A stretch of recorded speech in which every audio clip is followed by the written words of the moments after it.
Hello, I'm Ellen Lupton. Welcome to Typography That Works, a free online workshop sponsored by MICA. This workshop is for anyone that wants to explore the basics of designing with type. In each unit, we'll start by meeting a few typefaces, and then we'll explore some principles of typographic composition. So in the first unit, we'll look at sans serif typefaces, and then look at grids and alignment. In the second unit, we'll look at serif typefaces, and we'll explore some principles of typographic refinement. And in the final session, we'll look at big, bold slab faces, which really lend themselves to customization and mixing. In each unit, you will design your own business card using some of the principles that we will have been discussing. So, relax, have fun, and welcome to Typography That Works.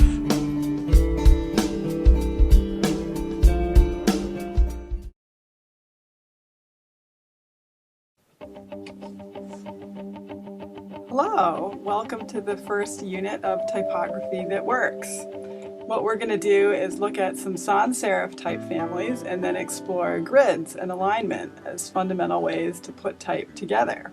So here are some typefaces you'll want to get to know, and we'll look at a few of them. This is Futura, designed in 1927, and it was really intended to create a whole palette of dark and light that designers could work with on the page. Very much a typeface of its time. Gill Sans was designed in 1928 and was deliberately a counterpoint to Futura. Designed by Eric Gill, it was inspired by the famous London Underground alphabet. And what Gill wanted to do was create a more humanistic version of sans serif letters. So if you compare the lowercase a there, you can see the perfect circle at the heart of Futura, and this more Renaissance A in Gill Sans, and that gives these two typefaces very different personality. Switzerland is famous for its sans serif typefaces. There's Universe from 1957, designed to be, again, a grid of light and dark, thick and thin, a palette of material for the designer to work with. Helvetica came along in 1957 and became really one of the world's most famous and popular typefaces. Helvetica Neue from 1983 is a version of Helvetica that's been precisely numbered and designed to give the designer this kind of perfect palette of light and dark. And that's really what we're looking for in a sans serif typeface.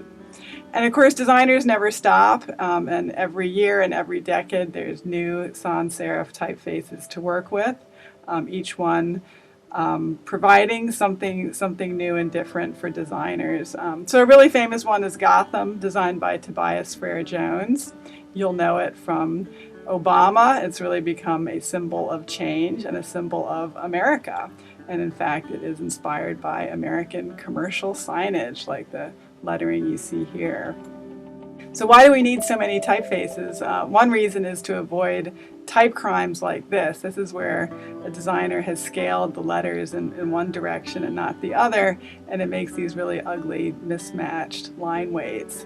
So find yourself a nice big family that has all the weights and thicknesses that you want, and you'll be able to make some beautiful typography.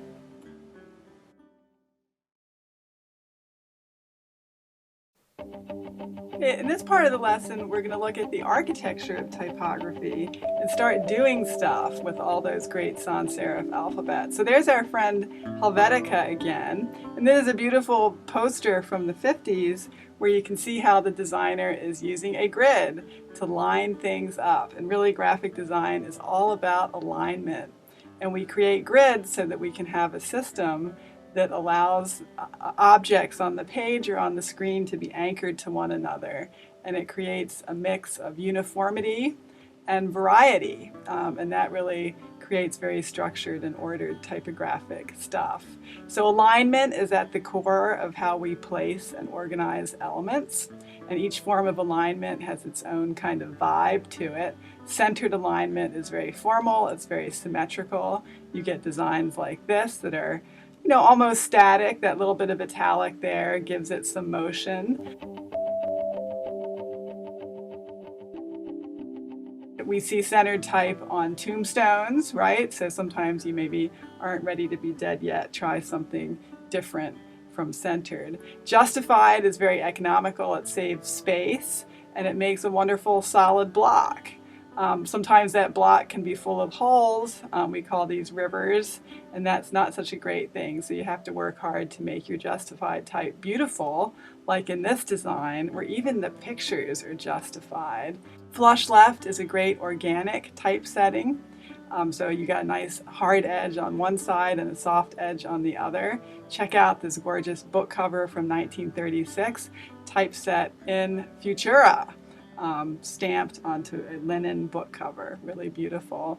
Flush right is more unusual, and that gives it a real dynamism. So you have this very soft edge on the left and the hard edge on the right, and that hard edge really allows type to orient to your content.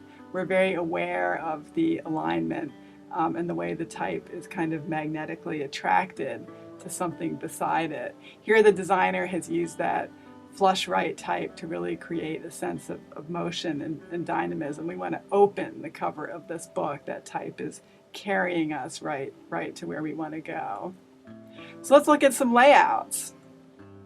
This is like the ugliest, most stupid layout ever. Everything is either centered or floating out to the edges, and that's something we want to avoid. This is, your most static kind of layout where everything is centered, and that can look okay, and there's lots of successful uses of centered type, but it's rather boring. It's sort of the first thing you might think of. And then something I see in a lot of student work is just the elements kind of floating towards the edge of the page. These elements aren't really anchored to anything. They don't align to anything. So a structure like this is much more successful because the elements have an orientation to one another. And I call this an internal structure. It's a structure that comes from the content and not just from the margins of the page. Jan Tschichold was a great designer and theorist in the 20s, and he really made this argument very strongly in his book, The New Typography.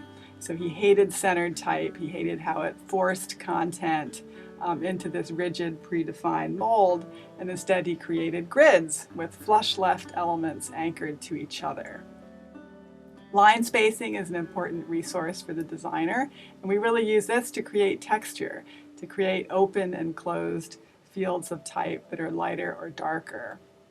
So these two websites, on the left you see a website that's very open, it's more readable, it's more perhaps towards long form experience, and the one on the left is very dense and dark and more conserving of space. Each one has its benefits. It depends what it is you're trying to do with your content. Line spacing can be used creatively to allow you to mix and match lines of type. It can be quite an expressive form. Some bad stuff. Here's some really ugly typography. This is an email I got recently that has, count them, 4 different kinds of emphasis. That's so much emphasis, I have no idea what is important.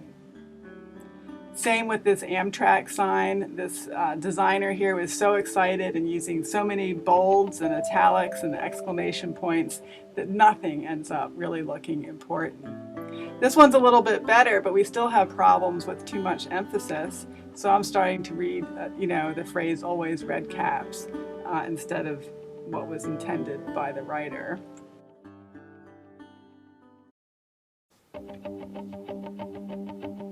So in the last part of the unit, I'm going to walk you step by step through the process of designing a very simple business card. First, for a little inspiration, this is from my book, Design It Yourself. And this is a whole chapter on business cards by Kristen Spillman and Spence Holman, who are grad students here at MICA. And you can sort of march through these and see how just with type, you can create some really different personalities. So it's all about how it's aligned. This one is very relaxed and the type fades to gray and it's kind of clouds in the sky. This one uses the barcode font to really emphasize the phone number. This is made entirely with the typographic ornament, so you can really build patterns with type, or you can change the scale for more dramatic effect. Printing is really fascinating, and we won't get into that today, but experimenting with screen printing and letterpress and different materials really can bring personality to what you're going to make. Found materials, this is rubber stamped on a Martha Stewart paint chip. And it's really endless when you start thinking about the things around you and how they can be transformed into a business card, which is really a typographic portrait. A business card is a picture of you or a business or a brand. And I really want you to think about that as you build your own identity on this little square, which in the US is 3.5 by 2 inches. I'm going to walk through the design process here. I just started by typing the content of my business card. You'll probably want a little more than this. My character here, Miss Helvetica, is the title character of a novel I'm writing. You're probably going to want to have a phone number and an email address, but Miss Helvetica here is playing it really straight. And the first thing I did was just tried setting it centered, justified, flush left, flush right. I'm really happy with the flush left. I think that's really what her personality is all about. So that's what I'm gonna work with. But now I look at it and I see this is a really ugly rag. So when you're setting flush left type, you have to really pay attention to the shape that ragged edge makes. We don't want it to look like a staircase or a pregnant belly or the new moon. You really want it to look natural and organic. So the first thing that I did is I started dividing up the content, see if I could break it up and make it look better. And I'm starting to create a grid. I dropped a line just right down the middle of the card to start to create some structure to that space. And I'm starting to like that, but the rag is still bad. It's still making a staircase. So I rewrote the text. I spelled out the word saint. I broke up that little list of services into separate lines. And now I'm really liking the rag, but the whole design is up at the top. So I'm starting to build out my grid. I've added a horizontal line. So now I can start arranging the text in a more structured space with top and bottom and left and right. And I'm starting to really enjoy this a lot more. You'll notice that when I aligned that text, I aligned to the X height of the letters, not to the cap height. And that's going to help us later when we start changing the scale of the letters. So X height is really the body of a typeface. That's where most of the action is. And so often designers will align to that X height to really create the stability that you're looking for in alignment. So that's what I did here. And now I'm looking at the design and everything's at the bottom. So something's got to give here. We got to move some things around. So I moved her little list of services up to the top. And I really like that. It's sort of birds in the sky floating over this landscape of information. So I like the basic composition. I'm starting to be pretty happy with it. But now I want to come in and create contrast. And my typeface, Helvetica, of course, is all about contrast. I have all these different weights I can work with. And so I tried, putting it in different places. And ultimately, I feel that I want to emphasize the services that Miss Helvetica is offering as opposed to her personal name or her brand name. So I'm going to go with that. And that's where I am, but I want to give some emphasis to that name, Miss Helvetica. So I'm making that bigger, right? It's the only thing bigger on the card. And so I'm starting to build in these elements of contrast. And I like this, but there's a problem here. In Helvetica Thin, when I make that a larger size, the weight no longer matches the smaller text used in her name and address.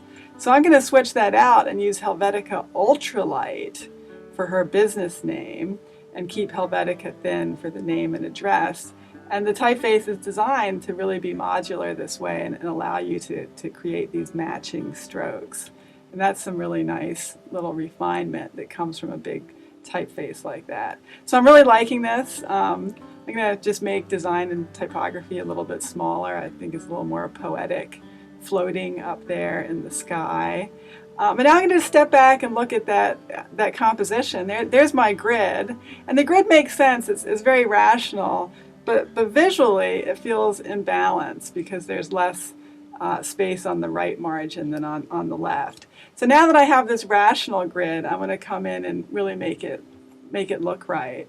So I've just created an even margin, left, right, and center, and that really becomes my new unit of my grid, and it comes out of the content that we just spent time building. And I'm going to use that to create a top and bottom margin too, and now I have this design that feels balanced but also logical and has some little bits of fun and play in it. So that's where we started on the left, with absolute simplicity, just with the content. And over time, we added complexity and structure to the design that all comes out of that content. And that's what I want you to try. I want you to create some content, just write it. That's how you start, with writing. And then gradually add structure and contrast to your design and see where it takes you.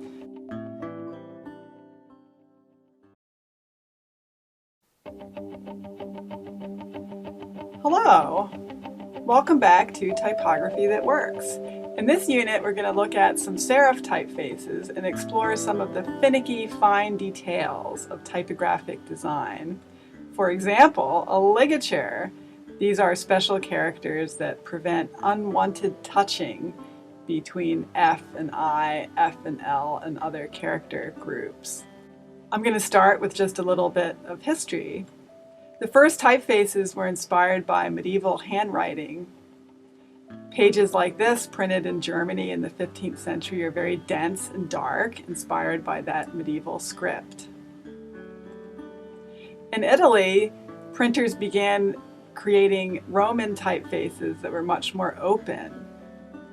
And those really became the basis of many of the Roman typefaces that we use today. We call these humanist. And you can see they have various levels of darkness and density, but all of them have this sort of open geometry that comes from that first century of Italian printing.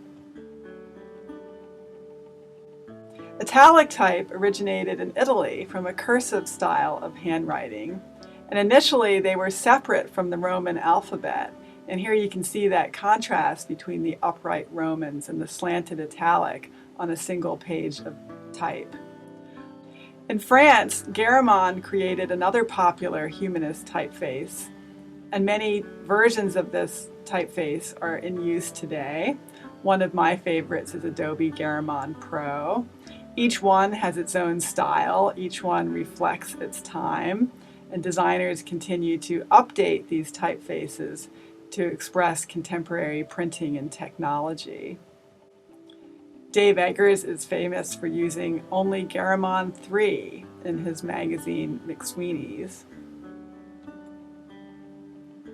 You want to get to know the entire type family. A full-service typeface has Roman, Italic, it has small caps, it has bold and semi-bold, and all those elements go together to create hierarchy and contrast and emphasis within your design. John Baskerville was a great 18th century printer who created typefaces with more contrast and sharper serifs.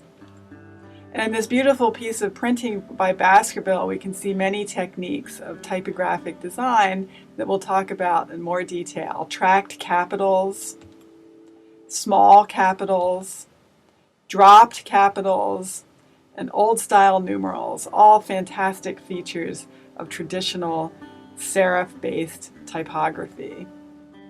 Mr. and Mrs. Eves is a contemporary type family designed by Susanna Lichko, inspired by the types of John Baskerville. So type designers today continue to look at history as a source of inspiration for new typefaces for our time. Didot and Bedoni were printers at the end of the 18th century who created typefaces that have severe contrast between thick and thin. And we call these typefaces modern. They were inspired by engraving, which allowed very fine differences between thin lines and thick lines. Didot and Bedoni are very popular today, and even though they come from history, they can be used in a very contemporary fashion. So here the designer has used extremely tight line spacing and a mix of bold and light Roman and italic to create this very dynamic contemporary layout. So here's a little chart showing this sort of ideal history of typography, beginning with the old style or humanist, moving to transitional, which we saw in Baskerville, and culminating in the so-called modern types of Bodoni and Didot. And designers continue to use this classification to think about the basic structure and personality of serif typefaces. So here's a few for you to know. Garamond is old style, Baskerville is transitional, and Didot is modern. And behind each of these are dozens of other typefaces for you to explore. But these are great ones to get to know as you begin designing with serif typography.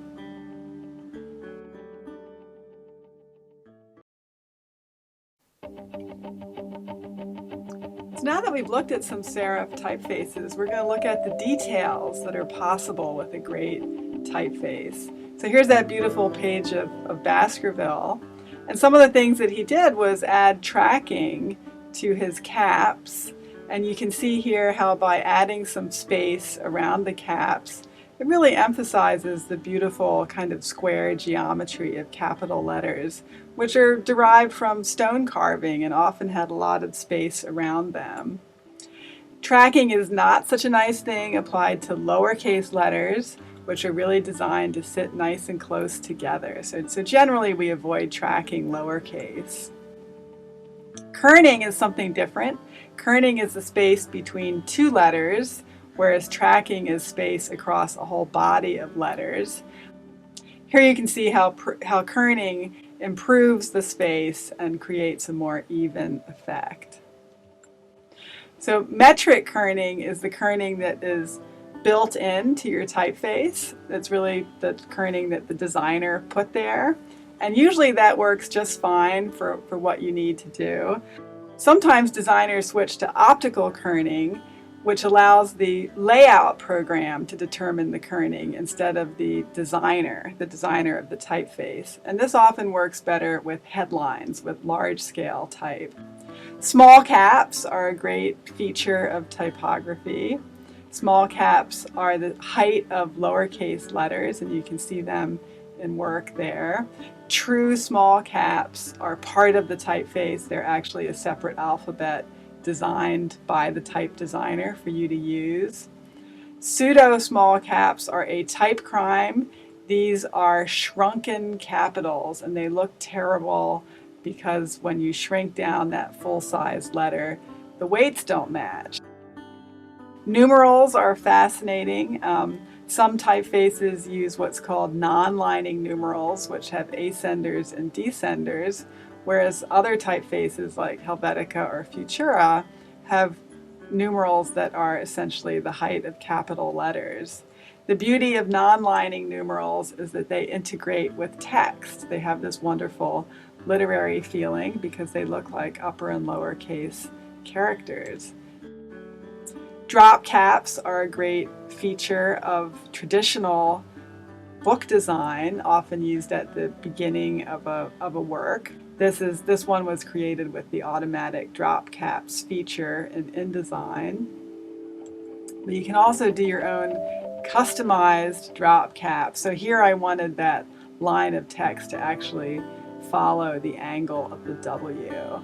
And here's some historic drop caps, which are so inspiring to see. But drop caps can also be done in a very contemporary way and can be an illustration that you integrate into your layout. So now we're going to apply all those features of literary typography to a business card. The first card we made was all about structure and grids, and now we're going to look at those literary details. So we're going to write some literature. This is a paragraph I wrote about an imaginary magazine. So I want you to think about some content about your company or about your service, and then pick a typeface. I picked Jensen, which is a beautiful typeface inspired by the first Italian Romans of the 15th century. I really like how heavy and meaty this typeface is. It's a little bit old-fashioned, which works for what I'm trying to do. I pulled out some elements and set them in small caps. And you'll see that the small caps come with those non-lining numerals, and I'll need to go through and make sure all my numerals are non-lining. I'm going to use some metallic to add some more detail. I want to take a look at that phone number, since the numerals are an important part of a business card. There's lots of ways to type a phone number, and I feel like using that parentheses is kind of old-fashioned. I really like this one because the periods are so cool in Adobe Jensen. So I'm going to put that into my business card. And now I take a look at my overall composition, and I feel like I want to give my brand name a little more impact. So I'm creating kind of a space there for a drop capital, but instead of a capital, I'm going to put in a picture of my dog. And I made it justified because it's literature, and literature is often set in justified blocks. So give that a try if you're interested. So that's where we are, and what I want you to do is try something like that. Create some text, and then start to add style to your text in order to bring out the content, right? So to emphasize names, numbers, key ideas.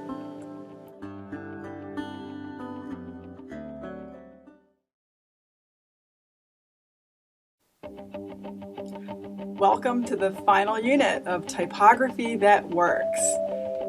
We're going to look at big slab typefaces and talk about how to mix, match, and decorate our type.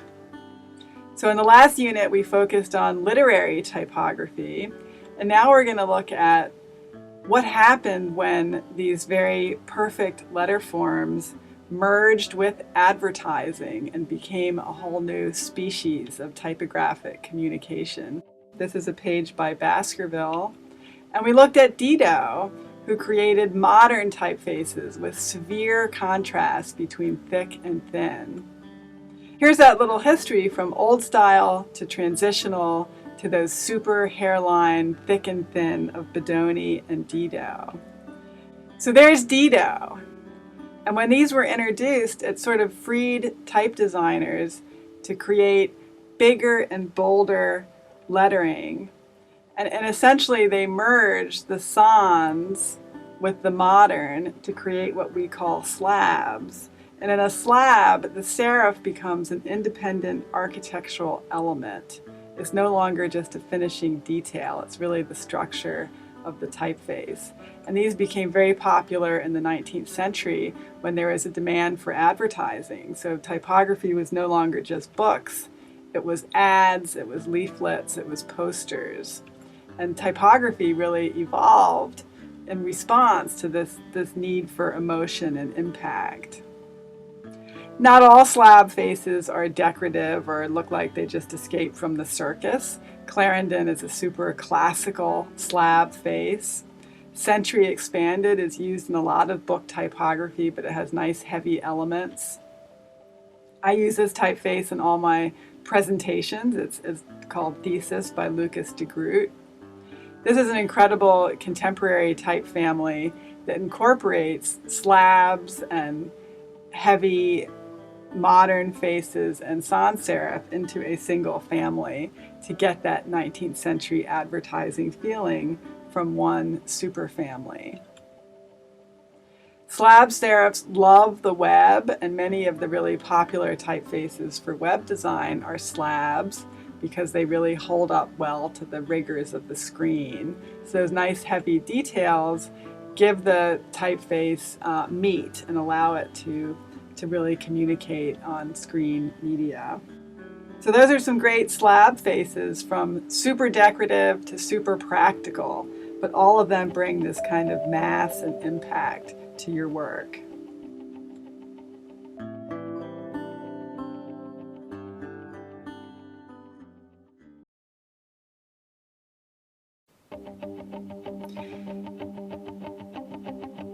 Now we're going to look at what to do with this great palette of typographic options, right? So now we have all these cool typefaces. What do you do with them?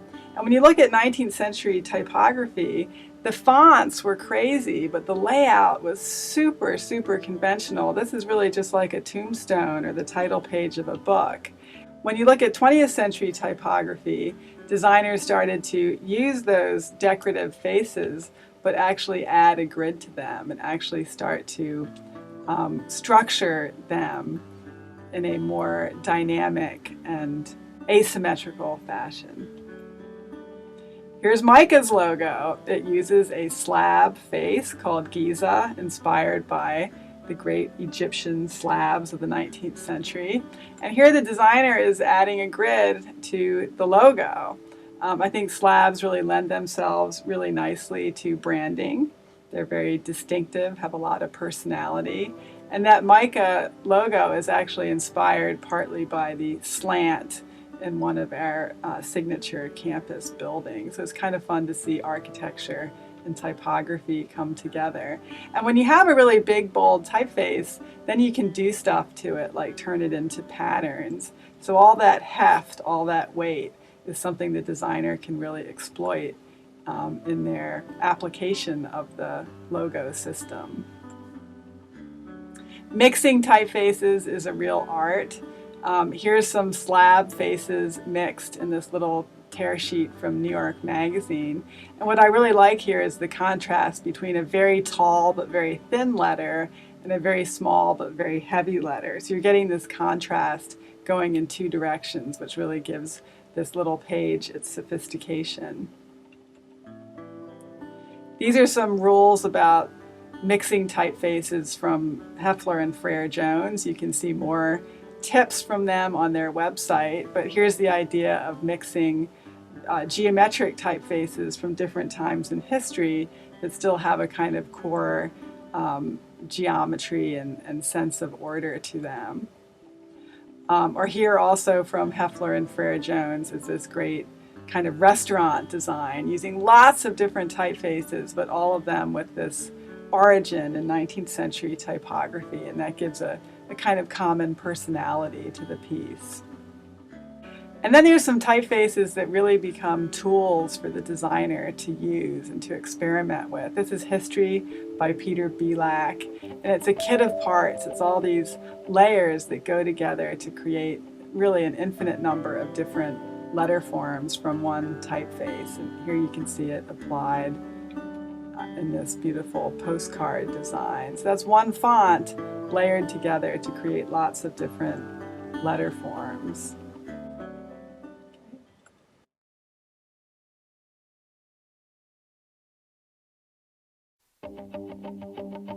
So finally, we're going to look at customizing type, and for your final project, I want you to think about making letter forms your own and having some fun with it.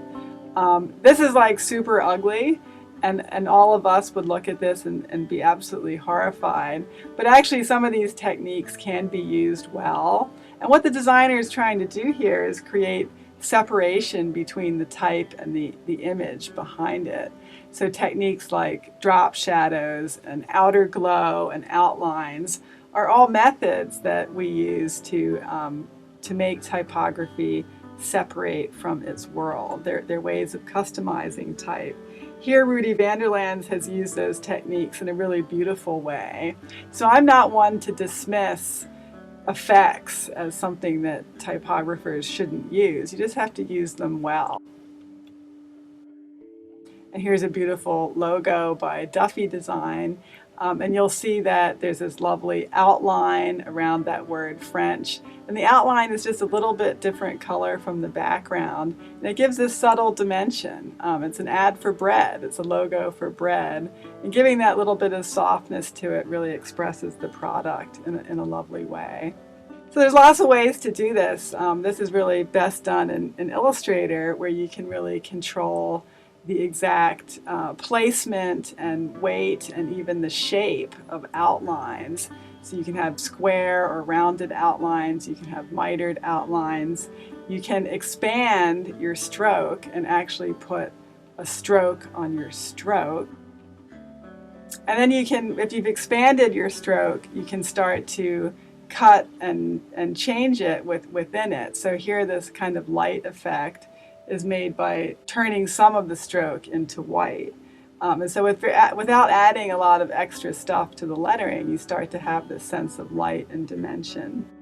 I'm going to kind of leave you with this last thing, which is how to make a 99-cent starburst. I love the star tool in Illustrator, and if you use it just standard, you get 5 points, but if you use your up arrow while you're drawing the star, you can add lots of points to it. And if you click on the artboard, you can edit the relationship between the outer radius and the inner radius to really create custom stars that can be used to advertise all kinds of stuff. So I encourage you to play with that and have fun with the kind of explosion of joy that graphic design can bring to your work. So for your last project, I want you to have fun. I want you to focus on one big word and make it beautiful. I want you to play with all those effects and techniques, but make them beautiful, make them purposeful. But I want you to see typography as something that you can explore and make your own. So have fun and make some typography that works.